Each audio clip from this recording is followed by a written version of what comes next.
नमस्कार, कैसे हैं आप लोग। ये वीडियो स्पेशल क्लास 4 के बच्चों के लिए है और क्लास 4 में हम लोग ईवीएस के अंतर्गत हम लोग पढ़े होंगे चैप्टर होम एंड अब्रॉड। तो उसी चैप्टर के अंतर्गत हम लोग कुछ बातें जानेंगे।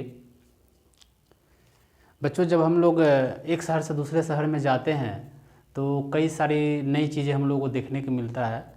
जैसे कुछ लोग एक देश से दूसरे देश में भी जाते हैं तो दोनों देश के लैंग्वेज अलग अलग होते हैं, खान पान अलग अलग होते हैं, वेशभूषा अलग होते हैं, करेंसी भी अलग अलग देखने को मिलते हैं। इवन दो शहर के बीच में भी डिफरेंसेस देखने को मिलते हैं। तो आज हम लोग इस चैप्टर के अंतर्गत होम एंड अब्रॉड चैप्टर के अंतर्गत अबू धाबी एंड केरला के बीच में कुछ डिफरेंसेस देखेंगे। अबू धाबी के बारे में आप लोगों ने चैप्टर में पढ़ा होगा कि ये यूनाइटेड अरब अमीरात के जो कैपिटल है और केरला है वो इंडिया का एक स्टेट है। अबू धाबी अपने रेगिस्तानी इलाका और पेट्रोल के लिए जाना जाता है, वही केरला जो है अपने हरे भरे जगहों के लिए और कोकोनट के लिए, मसालों के लिए काफ़ी प्रसिद्ध है। चलिए हम लोग जानते हैं। सबसे पहला हम डिफरेंस हम लोग देखेंगे क्लाइमेट एंड वेदर को लेकर। क्लाइमेट एंड वेदर के आधार पर देखेंगे कि अबू धाबी के जो क्लाइमेट है वार्म है एंड एक्सट्रीमली हॉट क्लाइमेट यहाँ का देखने को मिलता है, क्योंकि अबू धाबी और इसके आसपास के जो भी शहर है और इवन आसपास के इसका जो यूनाइटेड अरब अमीरात का जो नेबरिंग जो कंट्री है वो सभी के सभी जो है यहाँ वार्म उसका क्लाइमेट है और वो रेगिस्तानी इलाका है। अबू धाबी जो शहर है उसके शहर से बाहर निकलने के बाद चारों ओर वहाँ पर सैंडी एरिया है, बलुई क्षेत्र है, जिसके कारण वहाँ पर हवाएं गर्म चलती है। बड़े बड़ी इमारतें होती है वहाँ पर, लेकिन हवाएं गर्म चलती है, जिसके कारण शीशे के वहाँ पर ग्लास के वहाँ पर विंडोज लगाए हुए होते हैं। और उसके बाद यहाँ केरला की हम बात करते हैं तो केरला जो है यहाँ की जलवायु जो है काफ़ी क्या है, नम है।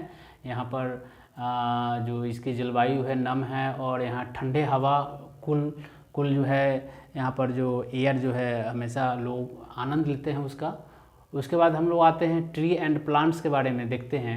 तो ट्री एंड प्लांट्स के आधार पर डिफरेंस देखते हैं तो यहाँ पर अबू धाबी में डेट पाल्म ट्री काफ़ी फेमस है यहाँ पर, क्योंकि दूसरा ट्री यहाँ पर सर्वाइव नहीं करता है और डिजर्ट एरिया के कारण। और दूसरी ओर देखते हैं केरला में तो यहाँ पर कोकोनट एंड बनाना ट्री जो है काफ़ी यहाँ पर फेमस है। फूड आइटम में देखते हैं तो यहाँ के लोग ज़्यादा नॉनवेज खाते हैं, क्योंकि यहाँ पर जो कोई हरे भरे यहाँ पर ज़्यादा पेड़ पौधे की संख्या कम है, यहाँ पर खेती उतनी होती नहीं है, इसलिए यहाँ पर नॉनवेज पर लोग ज़्यादा फोकस करते हैं। उसके बाद हम लोग केरला में आते हैं तो क्योंकि ये समुद्री इलाका है, इसका एक भाग समुद्री क्षेत्र से जुड़ा हुआ है, इसलिए यहाँ के लोग फिश भी खाते हैं। इडली सांभर भी यहाँ का फेमस फूड है। उसके बाद यहाँ के लोग नॉनवेज के साथ वेजिटेरियन का भी प्रयोग करते हैं। लैंग्वेज की हम बात करते हैं तो यहाँ का जो ऑफिशियल लैंग्वेज है अरेबिक है, अरेबिक लैंग्वेज लोग यूज करते हैं।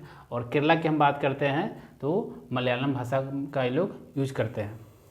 वही हम अबू धाबी की करेंसी की बात करें, करेंसी में यहाँ का जो करेंसी ऑफिशियल करेंसी है दिरहम है। करेंसी का मतलब होता है मुद्रा होता है, जिससे हम किसी सामान का क्रय विक्रय करते हैं। उसके बाद वही केरला की बात करते हैं तो यहाँ पर इंडियन रुपीज़ है।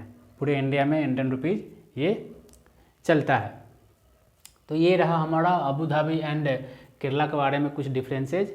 और